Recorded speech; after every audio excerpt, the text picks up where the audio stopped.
What's up, guys, and welcome to Hoops House. Rumours are circulating that Dwayne Wade and the Chicago Bulls are headed for a buyout. But before we dive into the reasons why this might happen, let's take a little history lesson about how Dwayne Wade ended up with the Bulls in the first place. Dwayne Wade shocked the NBA when he left the Miami Heat last season for the Chicago Bulls. There were a ton of rumours circulating at the time that Dwayne Wade might go to the Denver Nuggets, the Chicago Bulls, or even the Cavaliers. But most pundits thought that Wade was just using them as contract leverage, and that he would never leave the only team he had ever played for, the Miami Heat. Well, the pundits are wrong, and Dwayne Wade signed with the Bulls on a 2-year, $47 million contract last offseason. But things haven't gone exactly as planned, with the Bulls having a middling season which resulted in them finishing in the 8th seed and losing to the Celtics in the first round of the playoffs. After this, the Bulls dealt Jimmy Butler to the Wolves and appeared to be headed to the bottom end of the NBA, where they may try and tank for a few seasons before building around their draft picks.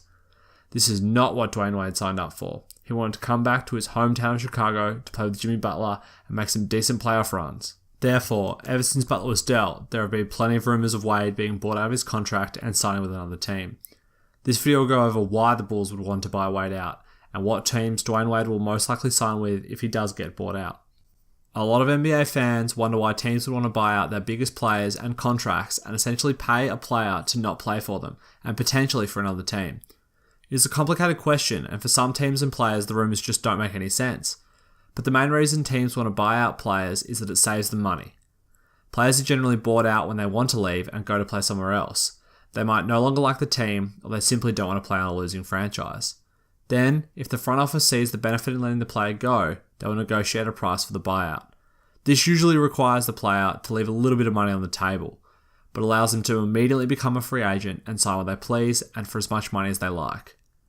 Dwayne Wade has always been a player with playoffs on his mind, and it is therefore easy to see why he would want to be bought out of Chicago and move on to another team. Chicago themselves would also see how this is mutually beneficial for them. From their off-season moves, it is easy to see that they are planning on bottoming out and getting a high draft pick. Wade would definitely add wins to this team, as when he plays, he is effective on the offensive end and is an incredibly prideful and competitive player. Usually teams will try and trade players like Wade for a second-round pick, a young player, or even a late first-round pick. However, his huge salary makes this incredibly difficult, and buying him out is likely the only way to get Wade off the Bulls and stopping him from adding wins. Removing Wade will also open up minutes for the Bulls' developing guards in Zach LaVine, Chris Dunn, Denzel Valentine, David Nwaba, and Jerian Grant.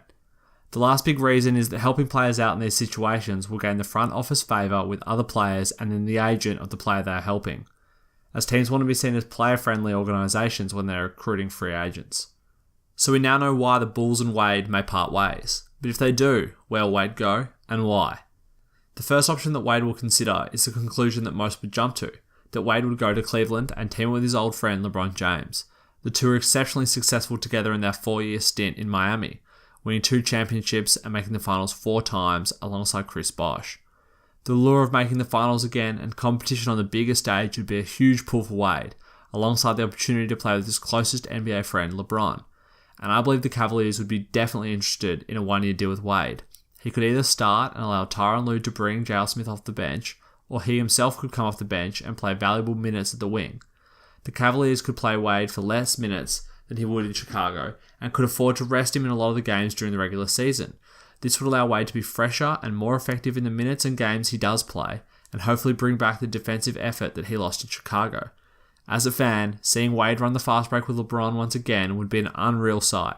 Throwing Derrick Rose and J.R. Smith into a lineup, and we could be seeing one of the best fast break running teams for a long time. The next option being thrown up as an option for Wade is the Los Angeles Lakers and potentially the Los Angeles Clippers, although at this stage I think the Lakers are a lot more likely. Playing in a big market like LA is always appealing for players, and we have to be wary that the Lakers aren't just being thrown out as a random destination like they always seem to be. But in saying that, the Lakers are in a far different position to where they have been the last few seasons. Kobe's retirement season and the season before and after were Lakers teams that were devoid of developed talent and full of young, inexperienced players. But the Lakers have a retooled roster this season, and some of their young talent is really beginning to develop. Lonzo Ball is an absolutely fascinating prospect at the point guard, and he has generated a huge amount of hype during his incredible Summer League play. Brandon Ingram looked like he'd progressed significantly in his limited time in the Summer League, and has already shown flashes of brilliance last season. Furthermore, they have players like Julius Randle, Larry Nance Jr., and Kyle Kuzma, who all look like they'll be valuable role players at the very least and have the potential to be much, much more. LA also acquired Brook Lopez and Kentavious Caldwell-Pope to give them a little bit more experience and talent in their starting lineup. This makes them a really interesting team, and Dwayne Wade might feel like they could make a push for the playoffs, especially if he joins them. Or he might just want the opportunity to mentor some younger players, live in the LA limelight and soak up the sun, all whilst trying to drive them into the playoffs. Personally, based on Wade's history of winning and desire for championships, I imagine he would prefer to go to a winning situation like the Cavaliers over something like the Lakers. Or alternatively, a reunion could be in order, with the mob boss of the NBA, Pat Riley, and Dwayne Wade.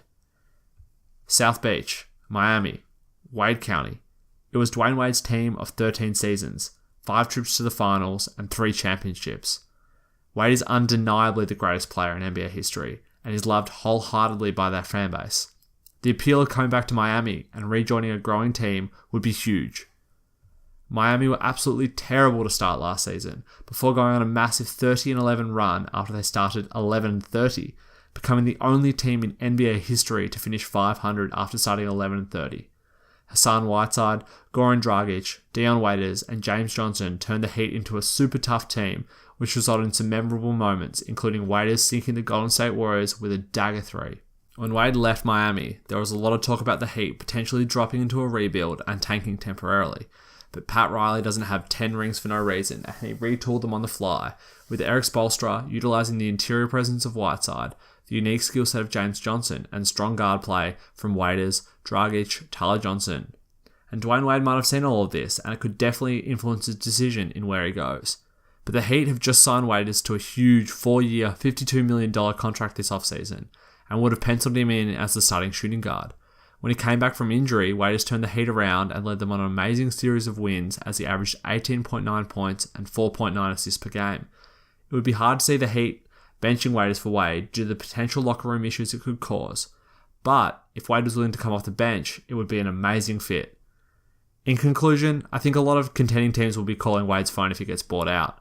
Father Prime can still add a lot of value for a team trying to win the playoffs, and if they can get Wade on a bench role on a cheap deal, almost any team would have him. Personally, I think Wade will end up with LeBron and the Cavaliers if he gets bought out.